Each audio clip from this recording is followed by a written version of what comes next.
Hello everyone, কেমন আছো সবাই? আশা করি সবাই খুব ভালো আছো। আজকে আমি এই ব্লগটা বানাচ্ছি, খুব আনন্দের ব্লগ নয়। তো আমাদের অনেক কন্টেন্ট ক্রিয়েটার যারা আছে তারা অনেকেই রাস্তায় নেমে পড়েছে হেল্প করার জন্য। তো আমি এই ব্লগটা এই কারণেই করছি। আমি কতটা হেল্প করবো সেটা তো আমি তোমাদেরকে পরে জানাবো। বাট মানুষ হিসেবে পাশে দাঁড়ানোটা আমি মনে করি। অমানুষরা তো পাশে দাঁড়াবে না, এটা তাদের ক্যারেক্টার নয়। তো আমি যেটুকু বলার জন্য আমি এই ব্লগটা বানাচ্ছি। ইতিমধ্যে অনেক চ্যানেলে এবং অনেক জায়গায় ভাইরাল হয়েছে এবং অনেকে জানে কি না জানি না, কিন্তু বেশিরভাগ লোকই জানে, বাট আমিও জানি। তো 3টে বাচ্চা, কারো 4 মাস বয়স, কারো 6 মাস বয়স, কারো 9 মাস বয়স। এই 3টে বাচ্চা বিরল রোগে আক্রান্ত। সেটা রোগটাকে ঠিক করতে গেলে একটা ইঞ্জেকশনের দরকার। সেই ইঞ্জেকশনটা আমাদের ইন্ডিয়াতে পাওয়া যায় না। এই ইঞ্জেকশনটা একেবারে বাইরে থেকে আনতে হয়, যার দাম, একটা ইঞ্জেকশনের দাম হচ্ছে 16 কোটি টাকা। তো আমরা যারা যারা যেভাবে পাচ্ছে, কেউ 100 টাকা দিয়ে পর্যন্ত হেল্প করছে।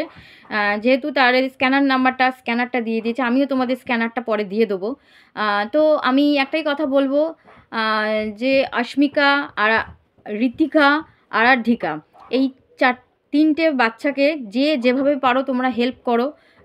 দেখো, আমাদের তো দেশে কয়েকশো কোটি মানুষ, সবাই যদি 100 টাকা করেও দেয় তাহলে এই হেল্পটা হয়ে যাবে। তাহলে বাচ্চাগুলো, ফুটফুটে বাচ্চাগুলো বেঁচে যায় এবং তারা একটা ভালো জীবন লাইফ ক্রিয়েট করতে পারে। তো আমরা, সত্যি কথা বলতে, আমরা অনেকেই আছি প্রচুর বাজে খরচা করি। আজকে ইনভিটেশন, তো কালকে বেড়াতে যাওয়া, তো পরশু ফালতু লোককে খাওয়ানো। প্রচুর মানুষ আছে শুধু গান্ডে পিণ্ডে গেলে, তারা কোনো কাজে আসে না, শুধু অকাজেই আসে। তো এই সব ফালতু পয়সা একদিনের জন্য নষ্ট না করে, তো এই পয়সাটা আমি বলবো, এই আরাধ্যিকা, আসমিকা, হৃদিকা, এদেরকে দান করো, ডোনেট করো। তাতে কী হবে, অনেকটা হেল্প হবে। অনেক মানে 16 কোটি টাকা এমন কিছু, মানে নট আ জোক, একটা বিশাল বড় অ্যামাউন্ট একটা মিডল ক্লাস ফ্যামিলিতে। মানে ওই যে বললাম, it's a not a joke, বিশাল বড় একটা অ্যামাউন্ট। আর এইটা না হলে আস্তে আস্তে বাচ্চাগুলোর মানে নার্ভগুলো কাজ করতে বন্ধ করে দেবে। অলরেডি অনেকটা করে তারা অনেকটা ছেড়ে দিয়েছে, হাত পা তাদের ঠিকঠাক চলছে না, চলবেও না। তারা বসতে পারে না, তারা হাঁটতে পারে না। যেমন হৃদিকা, সে তো কন্টিনিউ আইসিইউতে রয়েছে, আজকে প্রায় 1 মাস হয়ে গেল আইসিইউতে রয়েছে। তো আমি বলবো সবাই একটু হেল্প করো, হেল্প করতে এগিয়ে আসো, মানুষ হয়ে মানুষের পাশে দাঁড়াও। আমার কাছে পরিষ্কার কথা, এখানে কোনো ভাতা টাতায় কাজ করবে না। এখানে ভাতা নিয়ে কোনো লাফালাফি করার কিছু হয়নি। অনেকে ভাতা নিয়েও আনন্দে থাকে, কিন্তু এখানে কোনো ভাতাটা কাজ করবে না। আনফর্চুনেটলি এখানে কোনো ভাতা কাজ করবে না। তো প্রত্যেকে এগিয়ে এসছে, সিনেমা আর্টিস্ট থেকে, সিঙ্গার থেকে, বড় বড় সিঙ্গার যেমন রূপম ইসলাম এগিয়ে এসছে, শ্রাবন্তী এগিয়ে এসছে, মানে আমার আমার ভালো, মানে মোস্ট, মানে ভালো অ্যাক্ট্রেস শ্রাবন্তী এগিয়ে এসছে। আরও অনেকে এগিয়ে এসছে, মানে বড় বড় গায়িকা যারা, তারা এগিয়ে এসছে। এমনকি বোম্বের যারা বড় বড় আর্টিস্ট, তারাও এগিয়ে এসছে। আমি মনে করি সাধারণ মানুষও এগিয়ে, মনে করি না, সাধারণ মানুষও অনেকে এগিয়ে এসছে যারা হেল্প করছে। এমনকি এটাও আমি দেখলাম, একজন 30 টাকা পর্যন্ত দিয়েও তাকে হেল্প করেছে, আর কিছুটা হলো যার যেরকম ক্ষমতা হেল্প করেছে। তো এটা করা উচিত। আমি মনে করি মানুষের পাশে দাঁড়ানোটা ভীষণ দরকার। এখন তো সেটা পজিশন নেই, এখন শুধু মানুষকে কি করে মানুষের ঘাড় বসে খাবো, ঝেড়ে খাবো, মানুষকে হেল্প করব না, শুধু মানুষের থেকে খিঁচে নেবো। এখনকার মানুষের মেন্টালিটিটাই এরকম হয়ে গেছে।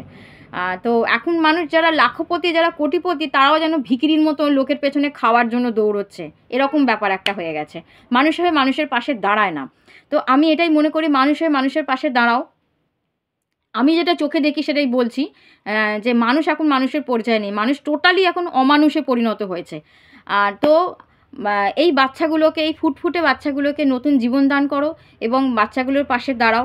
আমি আরও একটা কথা বলবো, যারা হেল্প করতে পারছো না, যাদের হাতে 30 টাকা দেওয়ারও ক্ষমতা নেই, 10 টাকা দেওয়ারও ক্ষমতা নেই, না ঠিক আছে, যারা যারা এই ব্লগগুলো বানাচ্ছে, সেই ব্লগগুলো চতুর্দিকে ছড়িয়ে দাও, শেয়ার করে দাও, যাতে সবাই জানতে পারে যারা হেল্প করা তারা ঠিক করছে এবং করবেও। কেননা এই বাচ্চাগুলো যেন নতুন জীবন তাদের এখনও পুরোপুরি তারা পৃথিবীর আলোটাই ঠিক মতন দেখলো না, এই পৃথিবীটাকেই তারা চিনলো না। আমি চাই তারা চিনুক, তারা ভালোভাবে বাঁচুক। তো এইটার জন্য আমার এই ব্লগটা বানানো। আমি জানি না এই ব্লগটা কত দূর অবধি পৌঁছবে, এটাই মনে করি যে মানুষের পাশে দাঁড়াও। অনেক দিক দিয়ে আমাদের টাকা প্রচুর নষ্ট হয়, অনেক মানুষের পেছনে আমাদের টাকা নষ্ট হয়, সে টাকাটা ফালতু নষ্ট না। অনেকে যেমন মদ খেয়ে টাকা ওড়ায়, এটা তো কোনো মানে হয় না ওড়ানোর। তো এইসব ফালতু খরচা না করে আমি মনে করি অনেকে বড় একটা বিয়ে বিয়ে বিয়ে করলো, বড় একটা রিসেপশন পার্টি দিল, কোনো লাভ আছে কি? আজকে মানুষ খাবে, কালকে পরের দিন পটি করে দেবে, গিয়ে বলবে ও বাজে করেছে, ও খারাপ করেছে, এরকম বলতে থাকবে।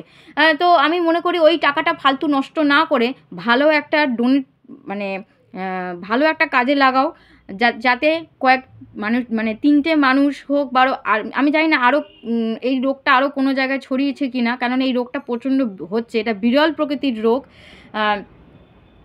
আমি আমার হোয়াটসঅ্যাপে অনেকগুলো এগুলোকে শেয়ারও করে দিয়েছি, কাদের হয়েছে, কারা দেখেছে আমি হোয়াটসঅ্যাপটা জানি না, চেক করে নিও। বাট আমি মনে করি যে সবার পাশে একটু দাঁড়াও, সবাই এই 3জন বাচ্চা এই শিশুর পাশে দাঁড়াও, যাতে এরা পরবর্তীকালে জীবনটা যাতে এরা ভালো করে ক্রিয়েট করতে পারে, আমি এটাই মনে করব। তো এটাই, মানুষের পাশে দাঁড়াও, তারা যেন, আমি কি হেল্প করবো সেটা তো আমি কাউকে বলবো না, আমি হেল্প করবো ঠিক, আমি হেল্প, দেখো আমি বাজে কোনো কাজে আমি টাকা দিই না এবং দেবও না। আর এই যে বাচ্চাগুলো যে অসহায়, যাদের বাবা মা একজন তো তার বাবা মাছ বিক্রেতা, তারা অত্যন্ত মিডল ক্লাস ফ্যামিলি থেকে এসেছে। আর ভগবানের এমনই লীলা খেলা যে পরিবারে 16 কোটি টাকা একটা স্বপ্নের মতন, সেখানে এই রোগটা দিয়েছে। এখন ভগবানই ভরসা আর সাধারণ মানুষ ভরসা, সবাই এগিয়ে আসো, সবাই হেল্প করো। আমিও হেল্প করব, আমার ক্ষমতা অনুযায়ী আমি হেল্প করব। কতটা হেল্প করবো সেটা তোমাদের আমি পরে জানিয়ে দেবো। বাট সবাই বাচ্চা 3টের পাশে দাঁড়াও, তারা যেন ওই ফুটফুটে বাচ্চাগুলো যেন এই পৃথিবীর আলো ভালোভাবে দেখতে পারে, এই পৃথিবীটাকে চিনতে পারে, পৃথিবীতে ওরা খেলাধুলো করে বেড়াতে পারে। কারণ তাদের জীবন এখনও অনেকটা পড়ে রয়েছে, 4 মাস 6 মাস 9 মাস বয়স, তাদের জীবনে এখন শুরুই হয়নি, স্টার্টিংটাই এই অবস্থা। তো আমি মনে করি সবাই এদের পাশে এসে দাঁড়াও, যার দিনের ক্ষমতার মতন পাশে এসে দাঁড়াও। ধন্যবাদ।